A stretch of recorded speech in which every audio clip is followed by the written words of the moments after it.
Gracias por continuar en este resumen semanal con lo más destacado en el Congreso de la Unión.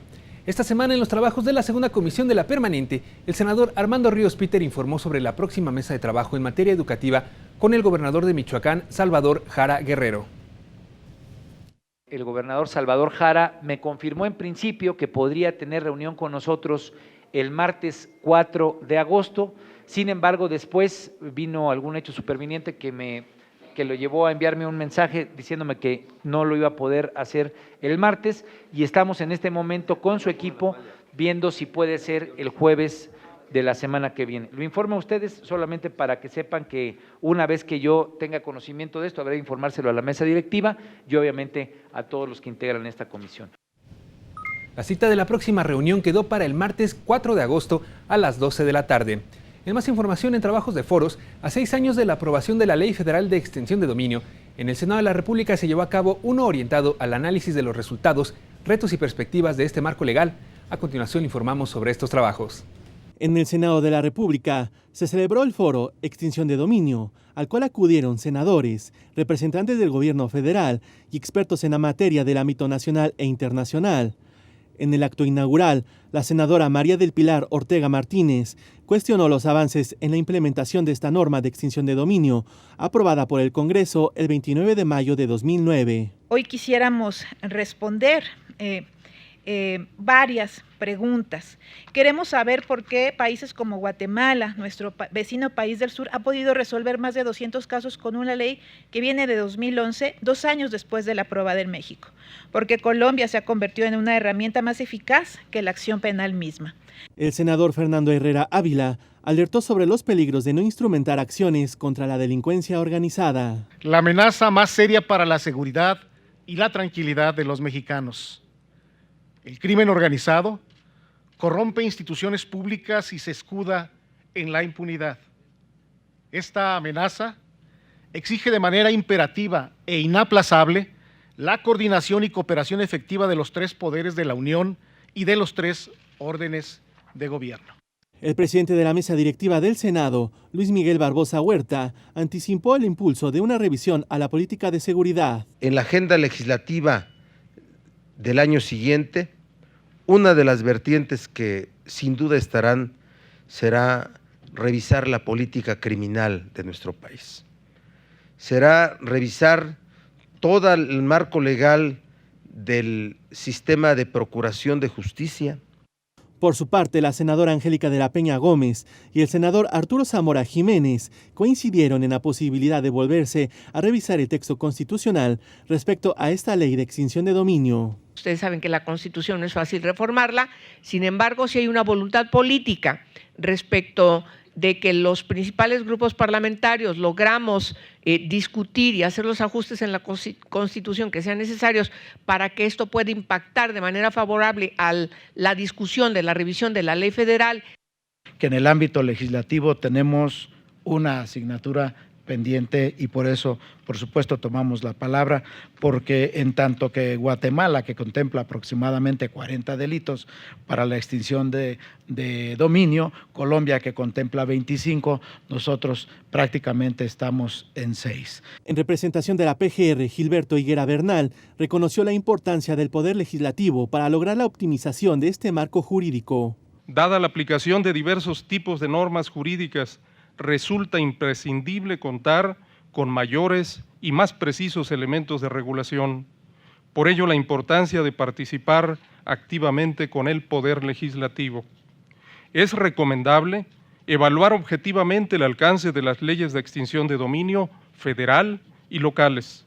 Finalmente, legisladores y panelistas también urgieron a la redacción de las leyes secundarias de los sistemas nacionales de anticorrupción y de transparencia como estrategia para abatir al crimen organizado. En otras actividades del Senado de la República, esta semana se reunió la Comisión de Relaciones Exteriores América del Norte con parlamentarios del Estado de California para firmar un convenio que permitirá intercambiar información sobre la problemática que enfrentan los menores migrantes. Hemos logrado cobertura médica para los niños inocentes, los niños indocumentados, de los cuales son 170,000 niños indocumentados. $40 millones, $600 millones. Cobertura médica para estos niños, que incluye también servicios dentales y de vista. Desde el Senado buscaremos impulsar el desarrollo de políticas públicas conjuntas en materia de energías renovables, cambio climático y desarrollo sostenible, así como dar especial seguimiento al reciente memorándum de entendimiento de cooperación ambiental México-California. Los senados somos receptores de una serie de inquietudes por parte de la población, porque tenemos que ser como un resonador potente que registre las más pequeñas vibraciones que provienen de todos los sueños y esperanzas de los habitantes. Y hay una gran expectativa de que nosotros podamos incidir en temas de legislación y en temas de política pública. Los lazos económicos, que también son muy importantes, que sigamos fomentándolos, porque al final de cuentas, solo con el diálogo y este tipo de reuniones podemos seguir diagnosticando dónde debemos de solucionar los problemas que se nos han presentado en una frontera tan grande como la que tenemos estos dos países.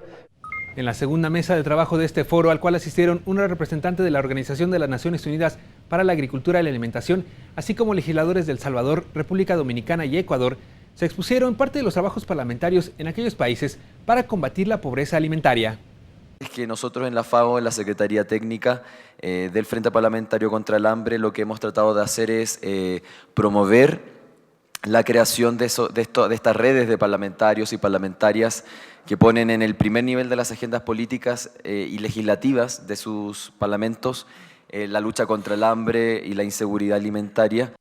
Se han trabajado 15 proyectos muy de la mano de la FAO, entre ellos adaptaciones al cambio climático para reducir la degradación de la tierra en microcuencas, la seguridad alimentaria para la niñez y el hogar salvadoreño, como proyectos pilotos en escuelas, la seguridad alimentaria del huerto escolar a la alimentación y salud.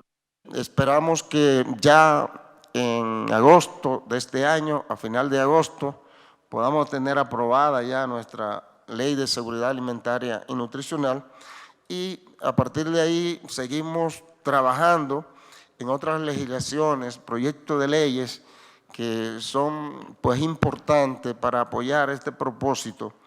Y se han derivado de esta ley de soberanía alimentaria que ordena hacer varias otras leyes.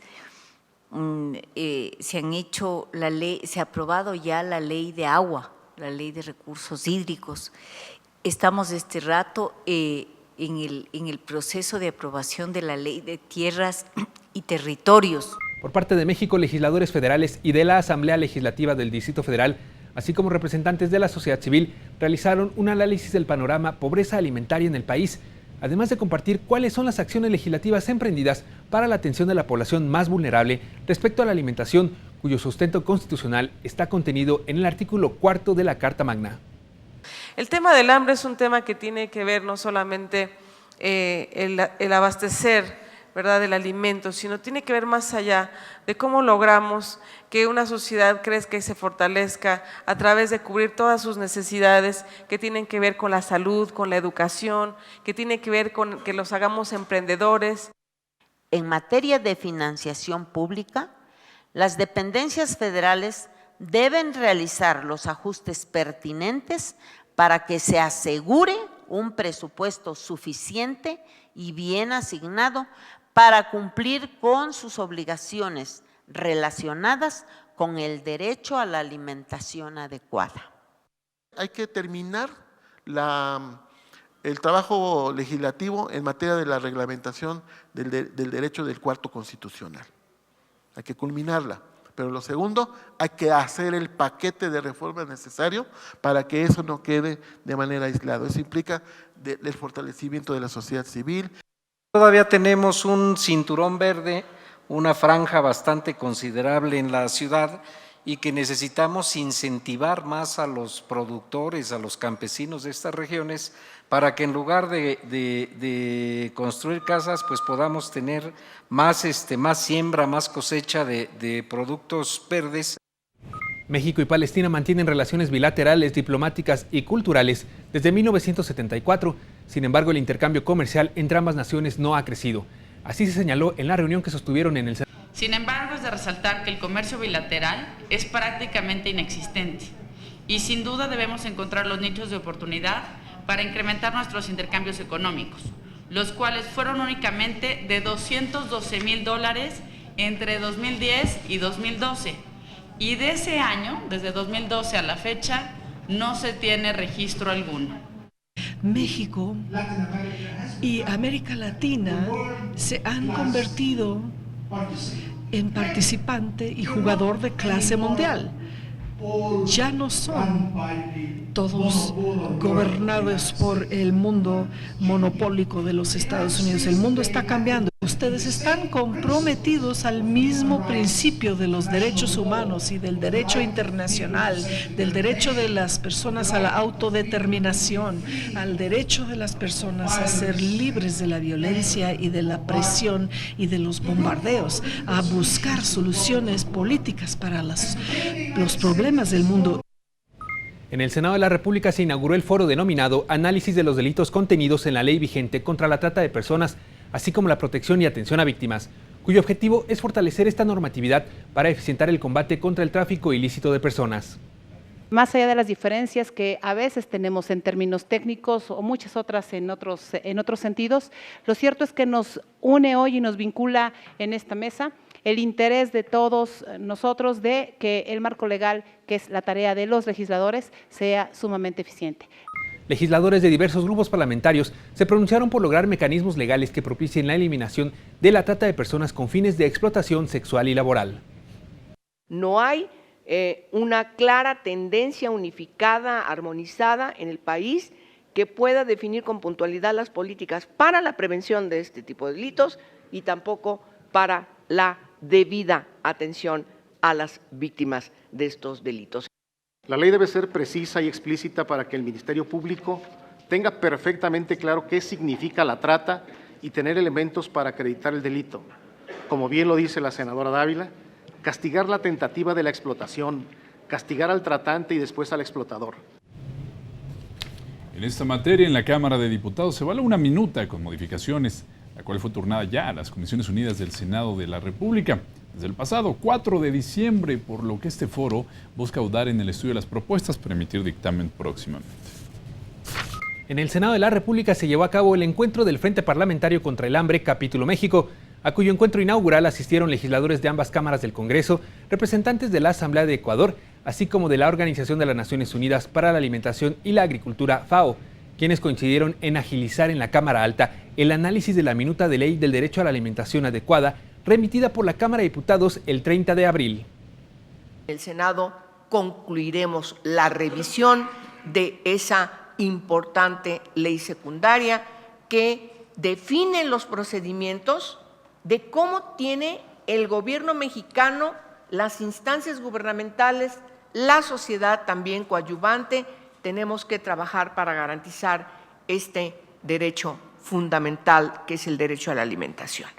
Si bien es cierto que México tiene en diferentes leyes el acceso a la alimentación y los programas federales de la cruzada contra el hambre, lo es también que es necesario que esta ley secundaria pueda ya emitirse. Así que para nosotros este encuentro será muy fructífero porque nos servirá para tomar de reflexión los puntos de vista de ustedes. Que tuvimos por lo menos 290 horas de trabajo con la sociedad civil, con el Frente Parlamentario, con la Comisión de Derechos Humanos, la Comisión Especial de Alimentación, y abrimos el abanico a las asociaciones civiles y a la gente que trabaja para una alimentación adecuada. Nosotros somos 16 parlamentos que estamos involucrados en el Frente Parlamentario contra el Hambre de América Latina y el Caribe. Pero más allá de los 16 parlamentos, somos cientos de legisladores y legisladoras que hemos tomado la bandera del derecho es un tema de toda la sociedad, pero también es un tema de política pública multisectorial, no solo productiva. El tema no es solo producir alimentos. El problema central está en cómo acceder a esos alimentos y a cómo son utilizados. Entonces, existe esa política pública, pero ni la voluntad política ni la política pública en sí podrían provocar los resultados que se buscan. Rescatemos y hagamos más visibles los derechos de mujeres y niños, quienes son los sectores a quienes más les impacta el incumplimiento de las obligaciones derivadas del derecho a la alimentación. Hay medidas específicas para implementar y articular una perspectiva de derechos con el ojo puesto en los sectores más vulnerables. De esta manera finalizamos con la información generada en el Congreso de la Unión. Les recuerdo que puede mantenerse en contacto con nosotros a través de nuestras redes sociales. Estamos presentes en Facebook, en Twitter y en YouTube, así como en nuestra página de internet www.canaldelcongreso.gov.mx. Muchas gracias, hasta la próxima semana.